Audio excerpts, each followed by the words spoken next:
Class 7th chapter 4 subject maths chapter name simple equation.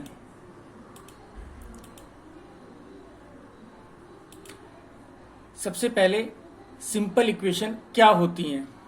An equation is a condition on a variable. एक equation variable पे कोई condition होती है। अब variable क्या होते हैं? A variable takes on different numerical values, its value is not fixed. Variable वो होते हैं जिनकी कोई भी वैल्यू हो सकती है, उनकी वैल्यू फिक्स नहीं होती है। और वेरिएबल को हम जो है वो अल्फाबेट से डिनोट करते हैं, जैसे कि x y z, i l m n p etcetera, कुछ भी वेरिएबल हो सकते हैं। और जो वेरिएबल है उससे ही हमारी एक्सप्रेशन बनती है। अब देखो यहां पर है एग्जाम्पल 4x + 5। अब यहां पर x जो है इसकी जगह हम कुछ भी वैल्यू रख सकते हैं। जैसे अगर हमने इस x की जगह 1 रखा तो क्या हो जाएगा? 4 × 1 + 5, यानी 4 × 1 कितना हो गया? 4 + 5 कितना हो गया? 9। इसी तरह अगर हम x की जगह 5 रखते हैं तो क्या होगा? 4 × 5 यानी 20 हो गया। 4 × 5 = 20 + 5 यानी 25। इस तरह जो है इस एक्सप्रेशन का हम आंसर निकाल सकते हैं। और इस एक्सप्रेशन में हमने जो इक्वल टू साइन ले रखा है, ये इक्वल टू साइन है, ये बताता है कि लेफ्ट हैंड साइड जो है वो राइट हैंड साइड के बराबर है।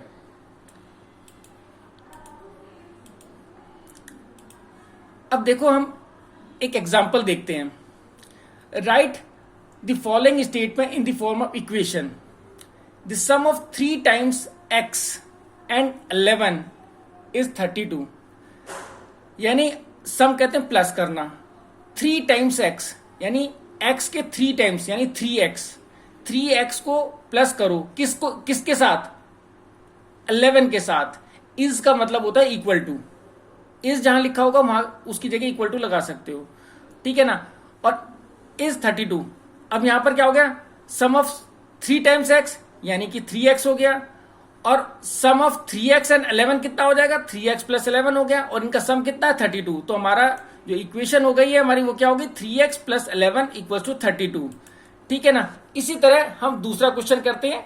If you subtract 5 from 6, from आता है तो बाद वाला पहले लिखते हैं, पहले वाला बाद में लिखते हैं, यानी 6 - 5 है, ठीक है ना। 6 में से अगर 5 घटा देते, 6 टाइम्स ऑफ ए नंबर, तो यहां लिखा if you subtract 5 from 6 time of a number. 6 times of a number, अगर नंबर हमारा x है तो ये कितना हो जाएगा? 6x हो जाएगा, ठीक है ना।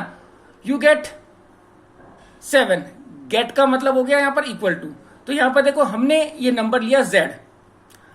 अगर z को 6 से मल्टीप्लाई करेंगे तो 6z हो जाएगा। और इसमें से अगर 5 सब्ट्रैक्ट करेंगे तो क्या होगा? 6z - 5। और रिजल्ट हमारा कितना है? 7। तो हमारी इक्वेशन हो गई 6z - 5 = 7।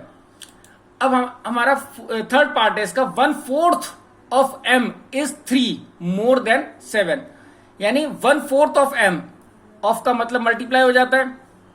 1/4 का मतलब है 1/4 ऑफ m यानी m का 1/4, यानी 1/4 × m कर सकते हैं, या इसको m/4 भी कह सकते हैं हम। इस 3 मोर देन, ये जो m/4 है ये 3 ज्यादा है देन 7, यानी 7 में मोर देन 7। तो अगर हम इसमें m/4 में से 7 माइनस कर दें तो हमारा 3 आ सकता है, ठीक है ना। तो यहां पर हमारी इक्वेशन बन जाएगी m/4 - 7 = 3। इसी तरह 1/3 ऑफ ए नंबर +5 इज 8। इसका मतलब तो इक्वल टू है ही, ठीक है ना। तो 1/3 ऑफ ए नंबर यानी n/3 हो गया, +5 यानी इसमें 5 जोड़ दें, और इज 8 = 8। ये भी हमारा आंसर आ गया, ठीक है ना। एग्जाम्पल 2 देखो। Convert the following equation into statement form. अब इस इक्वेशन को स्टेटमेंट फॉर्म में लिखना है। तो 5 x में से 5 घटाया, हमारा 9 बच गया। तो क्या कहेंगे हम इसको? टेकिंग अवे 5 फ्रॉम x, यानी x में से 5 घटा दिया, गिव्स 9। ऐसी 5p = 20 है, तो यानी 5 टाइम्स p है p का 5 टाइम्स इक्वल्स टू 20, ठीक है ना। तो 5 times a number p is 20, ठीक है ना। इस तरह अगर हम इस इक्वेशन को देखें 3n प्लस 7 इक्वल्स टू 1, यानी 3 times a number plus 7 equals to 1। तो यहां पर क्या है, इसको ऐसे भी कह सकते हो, इस तरह भी लिख सकते हैं, add 7 to 3 times n to get 1। कैसे भी लिख लो, हमारा स्टेटमेंट कंप्लीट होना चाहिए। अब यहां पर देखो m/5 माइनस 2 इक्वल्स टू 6 है, तो यहां पर क्या है 1/5 of m minus 2 equals to 6, ठीक है ना। तो यहां पर क्या है, you get 6 when you subtract 2 from 1/5 of a number m। तो इस तरह हम इसको कर सकते हैं। तो यही हम इक्वेशन एक्सरसाइज 4.1 में हम यही देखेंगे। अब हमें पहले टेबल कंप्लीट करनी है। अब ये देखो, ये टेबल दे रखी है तुम्हारी बुक में। अब यहां पर देखो x प्लस 3 इक्वल टू 0, अगर हम x की जगह 3 रख दें तो क्या 0 आ जाएगा, यानी 3 प्लस 3 हमारा 0 होगा? नहीं होगा। तो यहां पर लिखना है नो।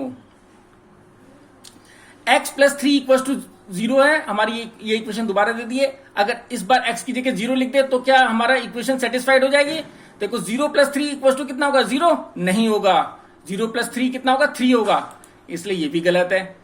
अब यहां पर minus 3 plus 3 equal to 0, yes, minus 3 में से प्लस 3 अगर हम माइनस कर देंगे तो 0 हो जाएगा। अब यहां पर x माइनस 7 इक्वल टू 1 है, तो x की जगह में 7 लिखते हैं, 7 माइनस 7 कितना हो जाएगा? 0। यहां पर कितना दे रखा है? 1, तो ये भी गलत है। अब 8 में से 7 माइनस करेंगे तो 1 आएगा, यस, ये ठीक है।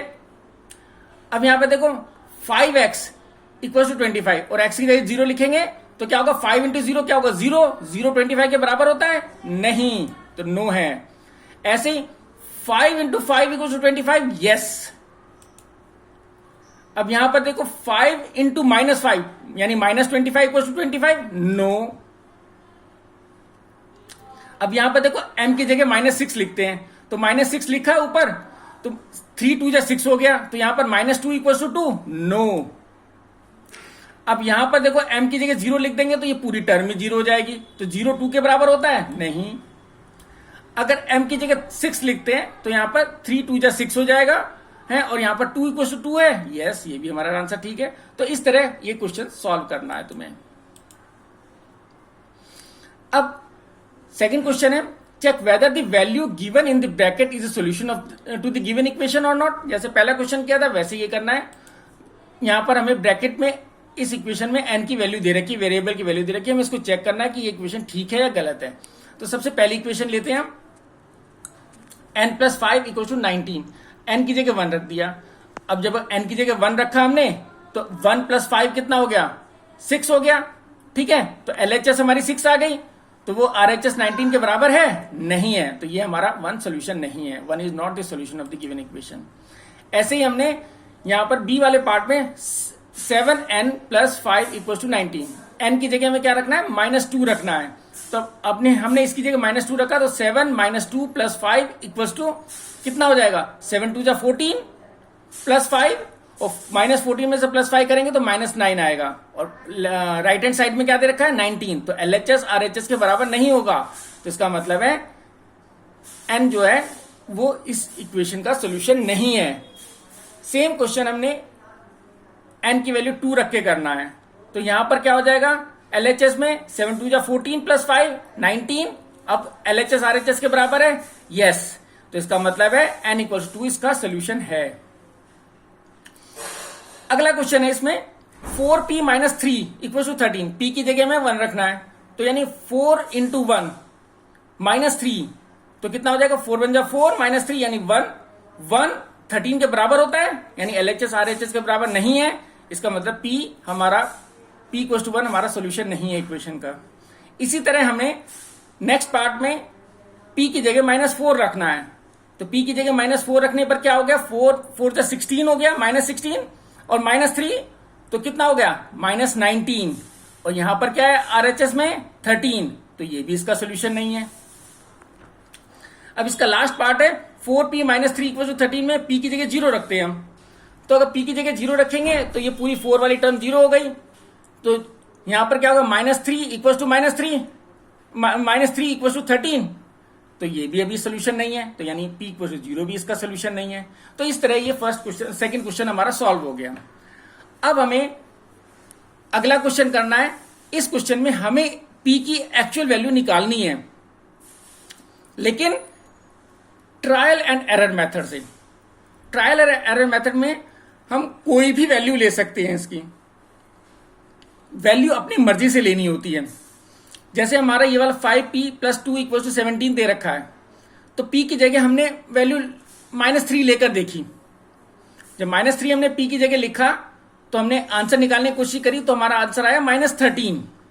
जैसे ऊपर वाले क्वेश्चन में किया था, तो इसका -13 तो 17 के बराबर होता नहीं है, तो इसका मतलब है ये तो इसका आंसर हो नहीं सकता। अब हमने दोबारा ट्राई किया, p की जगह -2 ले लिया। अब -2 लेके देखा तो हमारा आंसर -8 आया, तो ये भी इसका सोल्यूशन नहीं है। फिर हमने p की जगह 1 लिया, -1, मतलब ऊपर से सीधा नीचे की तरफ आ रहे हैं। 1 लिया, तब देखा, तब भी हमारा आंसर नहीं आया। फिर 0 लिया, फिर हमारा आंसर नहीं आया। थोड़ा और ज्यादा ले लिया हमने, 3 लेके देखा इसकी जगह। अब जब 3 लेके देखा, 5 3 = 15 + 2 कितना हो गया 17। अरे ये तो आंसर आ गया।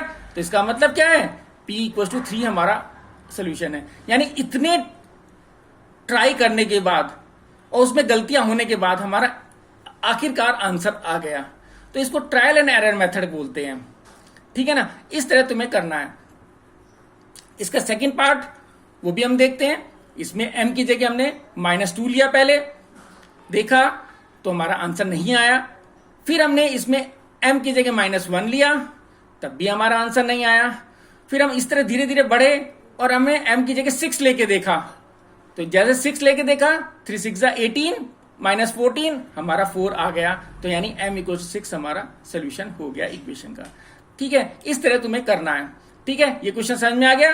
अब अगला क्वेश्चन है, ये जितने स्टेटमेंट दे रखे हैं इनके लिए हमें इक्वेशन लिखनी है। अब देखो, the sum of number x and 4 = 9। And का मतलब होता है प्लस, एंड की जगह तो यहां सम है ना, तो एंड की जगह प्लस आ जाएगा। x + 4 = 2, इसका मतलब इक्वल टू 9। तो हमारा पहला आंसर क्या हो गया, x + 4 = 9 हो गया, ठीक है ना। ऐसी डिफरेंस बिटवीन, डिफरेंस मतलब इन दोनों के बीच में डिफरेंस, तो y - 2 = 8। तो हमारा सेकंड क्या हो गया, y - 2 = 8। 10 × a = 70, यानी 10 × a कितना हो गया, 10a इज मतलब इक्वल टू 70। तो हमारा देखो 10a = 70 आ गया। फिर हमारा देखो the number b divided by 5, b को 5 से डिवाइड करना है, b को 5 से डिवाइड करना है, गिव्स मतलब इक्वल टू 6 हो गया। ऐसी 3/4 of t, 3/4 of t is equal to 15 हमारा आ गया। ऐसे ही 7 × m, 7 × m +7 + 7 गेट्स मतलब इक्वल टू 77। समझ में आ गया। इस तरह हमारा 7th पार्ट है। देखो 1/4 ऑफ ए नंबर, 1/4 एक नंबर हमारा x हो गया, x/4 हो गया, -4 गिव्स 4, ठीक है ना। If you take away 6 from 6 × y, तो 6 टाइम्स हमने y किया, उसमें से टेक अवे कितना किया, 6 किया, तो हमारा आंसर क्या आया, 60 आ गया।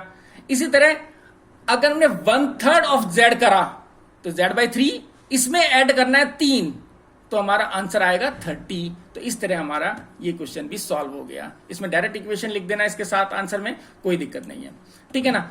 अब हमें right the following equation in the statement form, यानी इक्वेशन दे रखी है, स्टेटमेंट फॉर्म में लिखनी है। अब देखो